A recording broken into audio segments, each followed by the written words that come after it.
আজকে গ্রাম বাংলার ঐতিহ্য দেখাবো। আমার বাগানে কি কি ফসল আছে, কি কি সবজি আছে সবই দেখাবো, দেন রান্নাও করব। সো হ্যালো এভরিওয়ান, কেমন আছেন সবাই? আমি ভালো আছি, আপনারা ভালো আছেন তো অবশ্যই জানাবেন। আর এই তো আমার কুড়ে ঘরের উপরে হচ্ছে লাউ গাছ হয়েছে, এখানে কিন্তু লাউও ধরছিল কুড়ে ঘরের ছাউনিতে।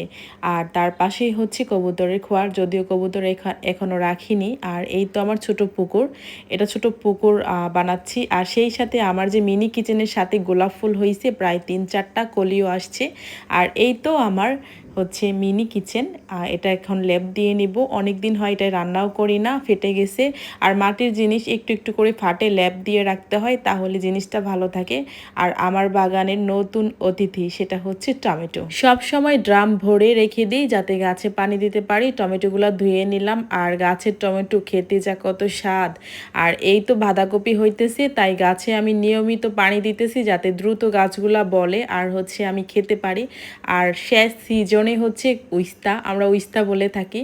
আর করলা হয়তো আর একটু বড়। আর এই তো আমার লাউ গাছ, আর কিছুদিন গেলে লাউ গাছগুলো কেটে ফেলতে হবে। আচ্ছা, লাউয়ের সিজন তো শেষ, এরপর কি গাছ লাগানো যায় আমাকে একটু বলবেন, আমি সেই গাছটাই লাগাবো। তো গাছের অতটা যত্ন করতে পারি না, যতটুকু সময় পাই তাই করি। আমার কাছে কিন্তু আমও ধরতেছে, আমার 3টা গাছে আম ধরছে। আশা করি আমগুলা বড় হবে যদি ভাগ্যে থাকে। আর এই যে কুড়েঘরের ছাউনিতে কবুতরের খোয়ারে কিন্তু লাউ গাছের চারা হয়েছে, এখান থেকে আমি লাউয়ের ডোগা পেড়ে খাই। আর ওই যে দূরে আমার মিনি কিচেন, এটা হচ্ছে আমার কুড়েঘরের বারান্দা। সাথে কিছু পাতিলা রেখে দিছি। আমার গাছে কিন্তু আবার নতুন করে বেগুনও ধরছে। গাছ থেকে বেগুন, টমেটো, সিম ছিঁড়ে নিলাম, একটু পর রান্না করব। আর অনেক তো হলো বাহিরের অংশ দেখা, এবার চলেন আমার কুড়ে ঘরের ভিতরের অংশ দেখাই। অনেক চুলা আছে, অলরেডি অনেকগুলো ছিল, সেগুলো শেষ হয়ে গেছে। আর এই তো আমার কুড়ে ঘরের ভিতরের অংশ। খুব একটা জাঁকজমক আমি করি না আর থাকি না বলি। আর এখানে কিন্তু প্রচুর মশাও থাকে, সেই সাথে মশার বসবাস আমার এই রুমে। তো চলেন এখন রান্না করে ফেলি। রান্নায় কি হবে? সিম, টমেটো, বেগুন দিয়ে মাছ, আর সেই সাথে হচ্ছে লাল শাক। আর লাল শাক আমার গাছের লাল শাক, আমি কিন্তু বাজার থেকে বাজার করি না। আমার বাগানে লাল শাকও আছে, সেগুলাই আমি পেড়ে রান্না করলাম। আর এই তো খানিকটা হলুদ, মরিচ, লবণ দিয়ে লাল শাক রান্না করে নেব। এটা রেসিপি দেখানোর মতন কিছু নাই, এটা সবাই জানে।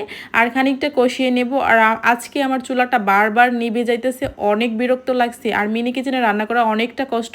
সবচেয়ে বেশি কষ্ট হচ্ছে এই যে কালির পাতিলা ধোয়া। মিনি কিচেনের জন্য যা যা দরকার, এখানে যা দেখতেছেন সবগুলো আইটেম আমার কাছে পেয়ে যাবেন, প্রোফাইলে যোগাযোগ মাধ্যম দেওয়া আছে। আর এই তো কাঁচা টমেটো, বেগুন আর কাঁচামরিচ, আলু, সিম সবকিছু হাজিতে রেখে দিছি। আর ভাত প্রায় হয়ে গেছে, তাই ভাতটা উঠিয়ে নিলাম। এখন মাছটা আমি ভেজে নেব। এটা হচ্ছে কই মাছ। আমার যে লোহার তাওয়া, এই লোহার তাওয়াতে আমি ভেজে নেব। এই তাওয়াগুলো আমার কাছে আছে, এখানে যত আইটেম দেখতেছেন সবগুলাই আমার কাছে পেয়ে যাবেন। আর মাছ ভাজা আমার কমপ্লিট, এখন তরকারিতে আমি দিয়ে নেব। আর এই যে লোহার একটা কড়াই, সাথে হচ্ছে আপনার মাটির কড়াই, এগুলাও আছে।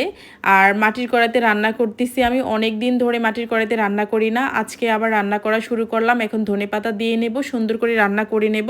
আর মাটির জিনিসে রান্না করা খুব স্বাদ হয়, কেন জানি না।